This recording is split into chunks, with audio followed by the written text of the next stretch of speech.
Donc bonjour, bienvenue pour ce nouvel épisode de nos interviews des légendes. On reçoit aujourd'hui quelqu'un qui a marqué l'histoire du club, un grand gardien, Monsieur Éric Durand. Éric, merci d'être présent et d'avoir répondu à notre appel. Comment ça va? Tout va bien. Tant qu'on a la santé, on va dire, on va pas demander beaucoup plus. Bon, écoute, on va, comme on a l'habitude dans nos interviews, retracer un peu ton parcours avant, pendant et l'après-Martigues et ce que tu fais aujourd'hui. Donc, tu as commencé avec la réserve à Auxerre au début des années 80. Oui, j'étais au centre de formation de 1980 à 84. Quoi. D'accord. En 4 ans, j'ai fait une formation au Auxerre. J'ai commencé, j'ai joué en. C'était comment ça s'appelle 18 ans nationaux, je pense. Ok. Voilà, et après, j'ai joué en réserve. Le plus haut que j'ai joué à Auxerre, c'est en réserve. D'accord, ok. Et c'est à l'époque où il y avait Joël Batz. Joël Batz, Bruno Martini. Bruno Martini, je l'ai même vu arriver. Je suis arrivé la même année que Joël Batz. Bon, j'avais 15 ans, 14-15 ans. D'accord. Bruno Martini est arrivé après moi. Deux sacrés gardiens avec qui tu étais en concurrence. Charbonnier, c'était mon remplaçant. D'accord. Voilà, c'était. J'ai joué avec Eric Cantona, avec tous les jeunes qui sont sortis tous les internationaux qui sont sortis du centre de formation d'Auxerre. J'ai joué avec eux. Ouais, c'était les grosses années auxerroises. Oui, j'ai eu la chance, dès mes 15 ans, de m'entraîner tous les jours avec les pros. Je m'entraînais avec Joël Batz tous les jours, avec Bruno Martini. Bon, c'est des bonnes références. Je dirais pas qu'on apprend plus vite, mais on a au moins des bonnes images. Oui. Et après, donc, tu pars à Guignon. Après, oui, parce qu'au centre de formation, l'avenir était un peu bouché, je pense. Et moi, j'ai voulu rentrer chez moi et Guignon m'a offert cette opportunité de signer au club. Avant, on était amateur, là-bas, on travaillait le matin à l'usine et on s'entraînait les après-midi. Okay. Donc voilà, j'ai dit pourquoi pas. Voilà. Et après, le club s'est structuré aussi à Guignon en passant pro et en te proposant un contrat pro. Il est passé pro 2 ans après, je crois. D'accord. J'ai été 2 ans amateur. J'ai été 2 ans amateur. J'ai fait mon armée pendant ce temps-là. Voilà, plein de choses. La vie, c'était la vie d'un club amateur normal. Et on allait travailler, après on allait s'entraîner. Et puis on avait la belle vie, on était content de faire ce qu'on faisait. Bon, et tu fais un bon bout de temps à Guignon, une petite dizaine d'années. 8 ans. Bon, et puis tu arrives à Martigues, alors un coup de poker, je crois, d'après ce que dit Michel Bérard. C'est un coup de chance d'avoir Éric Durand. Je suis venu, faut pas se cacher, j'avais pas grand chose non plus, moi j'avais demandé à Guignon, j'avais dit à Guignon que je voulais pas rester là-bas. Donc je cherchais un club et Michel Bérard nous a contactés.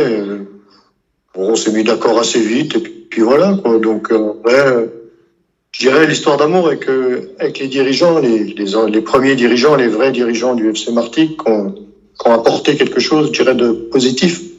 Le FC Martigues à ce moment-là, ils sortaient déjà d'une mauvaise passe, je crois. C'était compliqué déjà à l'époque. Voilà, donc ces repreneurs-là ont fait vraiment du bon travail et il y avait surtout le côté humain qui payait beaucoup, donc c'est bien entendu. Puis on n'avait qu'un objectif, c'était finir 10e, donc il n'y avait pas beaucoup de pression. Si, il y avait une pression, il fallait finir dans les 10 premiers, mais bon, quand on sait la saison qu'on a fait, la première saison qu'on a fait, on était largement dans les clous. C'est clair. Bon, et ta signature au club, alors je le sais parce qu'on en a discuté et avec Michel aussi, c'est à l'aéroport, à Orly, je crois. On a vécu des grands moments, oui. Il leur manquait un peu d'argent, c'était un peu, on a bricolé, quoi. On s'est débrouillé, on s'est arrangé. Et bon, après, c'est ce qui lie l'humain aussi, c'est qu'on fait des choses, des fois, qu'on n'oserait jamais faire ensemble. Et quand il y a cette confiance qui s'instaure dès le premier jour, je pense qu'on peut renverser les montagnes. C'est un peu ce qu'on a fait, quoi. Ouais, donc tu arrives donc à Martigues en juin-juillet 92, avec un objectif de finir 10e. Une équipe en Ouais. reconstruction, beaucoup de prêtés.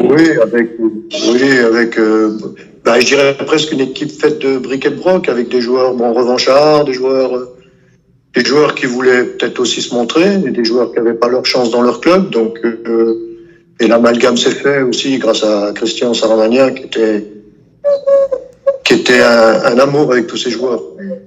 Il leur donnait tout ce qu'il avait. Ouais, moi je l'ai eu quelques fois et on s'est vu il y a 1 an et demi, on a senti une vraie protection et quelqu'un Oui, qui était vraiment proche de ses joueurs. Hein. oui, et puis ce qu'on a vécu, c'est vraiment une chose que je sais pas s'il y a beaucoup de clubs qui vont le revivre ou la chance qu'on a eue de vivre une chose ensemble comme ça, surtout que c'est inattendu, quoi. Ah, c'est totalement Partait de inattendu. vraiment très loin. C'est ça, c'est totalement inattendu. Donc cette première année, elle démarre super bien en 92, avec des très bons résultats dès le début du championnat. À quel moment, toi, tu sens que il y a un truc à faire, quoi? Eh ben, à la mi-saison, quand on a rencontré toutes les équipes et on a pu se jauger par rapport à elles, et on s'est dit pourquoi pas nous, quoi. Parce que surtout, je pense qu'on avait trimballé pas mal de monde. On les avait toutes bougées. On a dû avoir qu'un seul accident. Je pense, c'était à Alès, je crois, Alès sur les et matchs Pilat, allés. Même moi, je crois je me qu'on suis fait perd 2-0. expulser. Ouais, Ali aussi a dû se faire expulser. C'est notre première défaite, je crois. d'accord. Voilà, c'est le seul accro qu'on ait eu sur les matchs allés. Après, tout a roulé. En plus, bon, on avait notre vieux grognard qui nous lâchait pas. On avait Henri qui jouait les méchants dans le vestiaire, lui, avec son cœur tout doux, lui, qui Eh oui. faisait des durs, et bon, il y en a certains qui le craignaient, quoi. Eh oui, eh oui. Bon, et donc ça finit en apothéose le 15 mai 93. Une montée totalement inattendue. Et tu découvres la Ligue 1. Voilà. Oui, au moins, là, et ce qui m'a fait plaisir, je dirais, je suis pas comme certains joueurs qui sont arrivés en Ligue 1 parce qu'un club est venu les chercher, qui n'avait jamais rien prouvé. Moi, je dirais, ma place, je l'ai gagnée, quoi. J'avais fait 9 ans de Ligue 2 avant, et bon, là, j'ai été champion de France de deuxième division, donc je pense que ma chance, je l'avais méritée, quoi. Ouais, Après, que j'ai le niveau, ça se voyait, ou ça serait vu, ou ça serait pas vu, voilà. Donc, tu as trouvé que tu allais changer de statut après le fait de monter en première division. On a parlé de certains joueurs, on a parlé de tes qualités en tant que gardien de but. À l'époque, il y avait le top but sur Canal+, donc tu étais souvent mis à l'honneur aussi sur ces rendez-vous-là. oui, mais ça, j'étais mis à l'honneur parce que bon, on était des équipes qui étaient quand même assez, Qui je soufflaient. dirais, on jouait assez sur un défensif parce que bon, on n'avait pas non plus des effectifs, et donc on voyait plus souvent le gardien que les attaquants, c'est sûr. Bon, après, franchement, j'ai jamais tenu tous ces classements, les classements France Football, les étoiles, les machins. C'est jamais ce qui m'a fait avancer. Moi, c'était mon job et le bien-être avec les joueurs avec qui jouaient, avec les joueurs, les dirigeants, l'osmose au club, quoi. Ouais. Donc après, bon, une première saison où le FCM se maintient, une deuxième qui est aussi une super saison où le club est fini Oui, parce que 11e. pour cette saison-ci, pour des gens qui découvraient la Ligue 1, on n'a jamais été largué, on a toujours été sur le fil. Bon, on a été sauvés parce que l'OM a été rétrogradé, mais ça, après, on n'a rien volé à personne, nous, hein. Exactement. On a su, je pense que Christian a su tirer le summum de son groupe, quoi. Et on a fait une saison très correcte. Ouais. Et donc la deuxième, le club est à quelques points de l'Intertoto à l'époque. Voilà, on a dû finir 10e ex aequo, je crois. C'est ça. On a dû finir 11e au goal average. Avec Un Strasbourg. truc comme ça, Ouais, distance. ou à un point près. Voilà. Bon, c'était une saison Donc, aboutie, invaincu à domicile avec une seule défaite contre Nice, 1-0. Oui, oui. Voilà. Ouais, c'est pas moi, j'ai pas envie de le jouer, quoi. Ah, Ah, si, peut-être. Non, je sais pas, mais bon. non, une belle saison. Et puis la troisième, un peu plus délicate en Ligue 1, avec une. Ouais, mais il y a eu trop de changements au club, et moi, il y arrivait trop de changements, trop de choses. Ils ont voulu innover. Je crois que C'est l'année où Exbraya est arrivé, non? C'est Oui, il était l'année d'avant, je crois aussi, René Exbraya. lui qui a fini la saison avant? Non, je suis pas sûr. Mais bon, c'est pas. Non, il y avait un changement en cours de saison, non? Je sais pas, je me souviens plus. Non, peut-être qu'il est arrivé cette saison-là. C'est René Ah, Exbraya peut-être qui qu'il fait a fini 11e il a fini la saison avant. il finit la saison d'avant. Peut-être. Bon, il y a eu trop de joueurs. Ils ont voulu faire des choses. On nous a inventé. Ils sont allés chercher des joueurs. On nous a fait croire que un joueur qui venait de Nantes, là, je me rappelle plus de son nom, qui jouait numéro 10, il était meilleur qu'Ali Benarbia, des choses comme ça. On est allé chercher un Suédois qui faisait 2 mètres, qui prenait pas un ballon de la tête en dessous d'1 mètre 80. Ouais. Des choses qui étaient complètement, en fin de compte, on a l'impression comme c'était un centre d'essai, quoi. Ouais. Il y a eu Et on avait une équipe, des mauvais il choix. y a eu trop de ratés. Ouais, des mauvais choix. Donc le club descend en Ligue 2. Tu restes encore une saison de plus. Alors, je dirais, on m'a forcé à rester. J'avais vraiment pas envie parce que l'ambiance était très mauvaise. Je veux pas, pour moi, par rapport à ce que j'avais connu avant, c'était trop mauvais. On partait pas sur de bonne base, malgré que le nouveau président, chef d'entreprise, Denis Denis Lancard. Lancard, il était heureux d'être président, c'est très bien, mais ça fait pas tout d'être content. Il faut être un minimum compétent.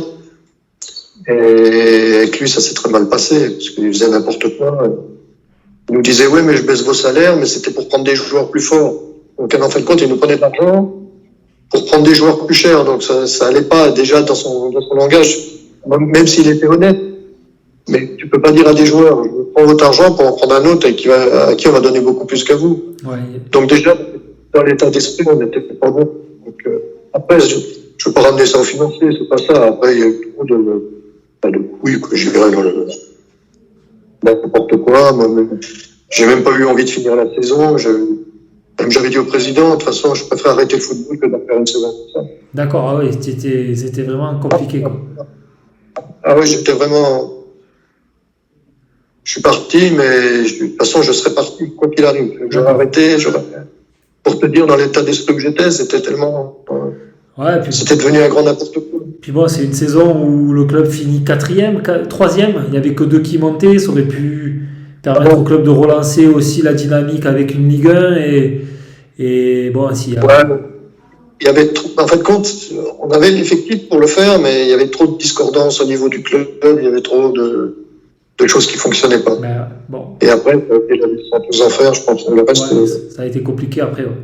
C'est le début des années compliquées. Bon, et toi, alors, tu pars à Bastia, grand j'ai eu amour la chance avec ce d'être club. dans un club qui avait envie de me prendre et qui m'a donné ma chance. Puis en fin de compte, j'ai découvert la Coupe d'Europe là en plus. Et dans un club où les gens vivent que pour le football, quoi. Le sportif. Là, je me suis fait adopter tout de suite. On a fait des choses extraordinaires avec un super entraîneur, des dirigeants qui se mettaient minables pour nous donner tout ce qu'on voulait.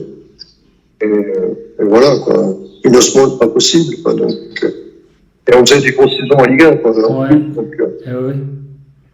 Ouais. Donc, très, très, très attaché à Bastia. Très, très attaché mais à donc, Bastia. je suis très content de mon choix et voilà, tout a bien fonctionné ici. Les gens, on était tous en osmose et là, il n'y avait que l'esprit de groupe qui comptait. En plus, vous étiez plusieurs de Martigues à venir à Bastia à ce moment-là. Il y avait La David. première année,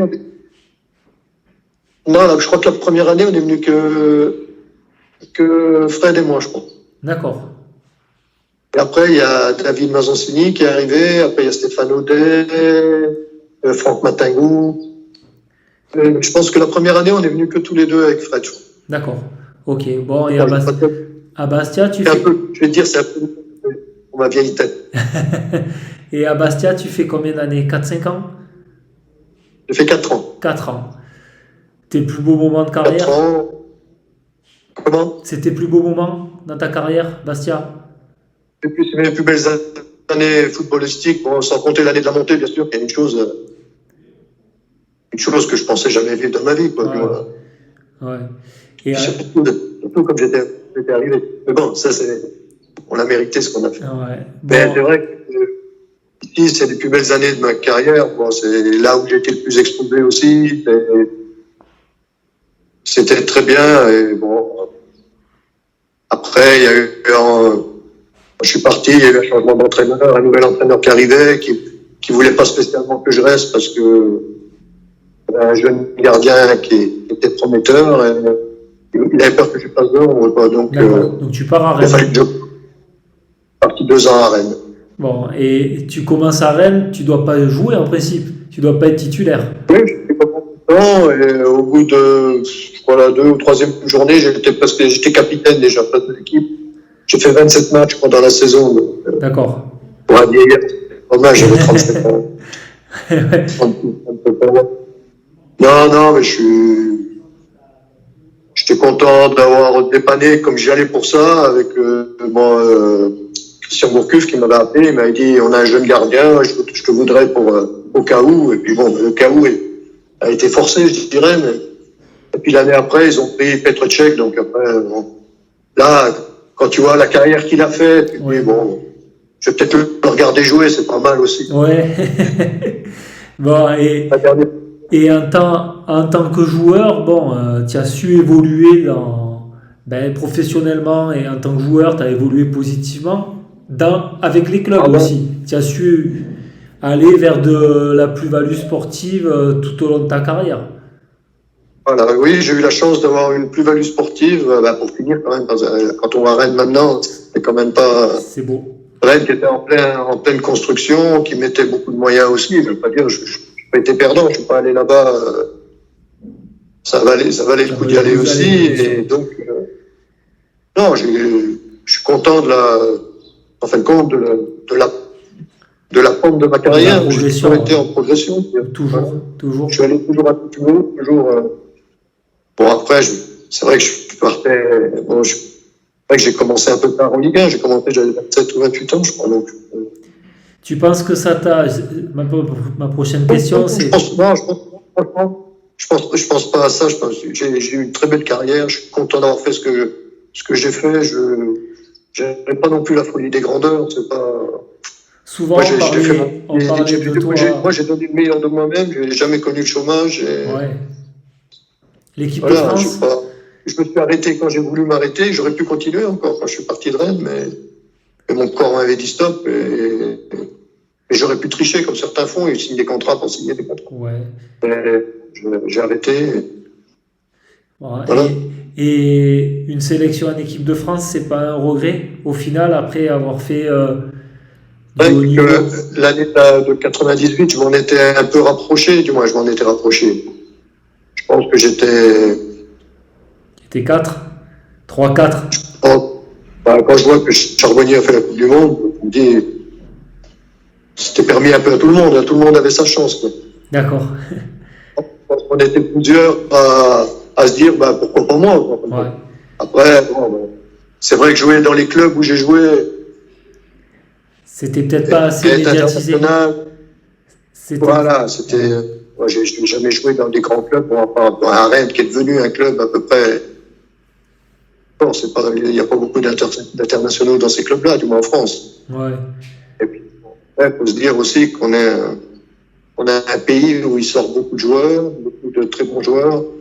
Et la barre est assez haute pour évoluer en équipe de France. Ouais. Tu avais reçu des préconvocations quand même ou...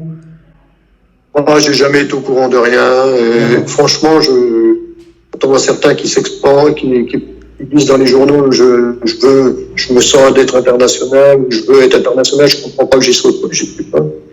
Ça n'a jamais été mon truc. Déjà, j'aime pas pleurer. Donc, voilà. Écoute, si ça devait se faire, ça se serait fait, quoi. Voilà, ça serait fait naturellement. Je veux pas équemander quelque chose. Bon. Et après ta carrière de joueur, carrière d'entraîneur, entraîneur adjoint, entraîneur des gardiens. Je suis revenu m'installer à Bastia. J'ai fait une première année où j'étais avec l'entraîneur des U18. Comme son adjoint, je travaillais un peu avec lui. J'ai passé mes diplômes, j'ai passé mon entraîneur de gardien. Après, j'avais déjà mon BE1. Non, j'ai passé mon BE1, j'ai passé mon entraîneur de gardien. L'année après, Je me suis retrouvé entraîneur des gardiens de l'équipe première, Bastia, pendant 3 ans, quoi, avec un petit intérim. Cette année-là, en fin de saison, avec Michou Padovani, on avait l'équipe à notre charge. On a fini la saison. D'accord. Entraîneur numéro 1 des deux, quoi. Et bon, on est descendu. Ils nous ont demandé si on voulait garder l'équipe. On a dit non, ce serait. Il y a trop de responsabilité d'essayer de faire remonter une équipe. Donc on est resté dans le staff. Et puis il y a Caso qui est arrivé ici. On a failli remonter la première année, ça s'est pas fait. 3 ans, au bout de 2 ans après, j'ai arrêté ici. Et bon, pour des raisons personnelles, après je suis remonté en Bourgogne. Tu es remonté en Bourgogne. Bon. Je suis remonté chez moi en Bourgogne, où j'ai travaillé un peu à Mont-sur-les-Mines au club. Non, j'ai fait une saison à Guignon. L'année où Guignon est descendu de 2e division. Okay. La dernière saison comme entraîneur des gardiens. Et après, je suis allé à Mont-sur-les-Mines pendant 4 ou 5 ans. Et après, puis là, je suis comme toi, je suis un petit fonctionnaire de la mairie. Pas de la mairie, moi, je suis à la communauté d'agglomération, communauté urbaine. Ouais. Bon, pour en revenir au FC Martigues, je sais que tu suis les résultats, puisqu'on est en contact régulier.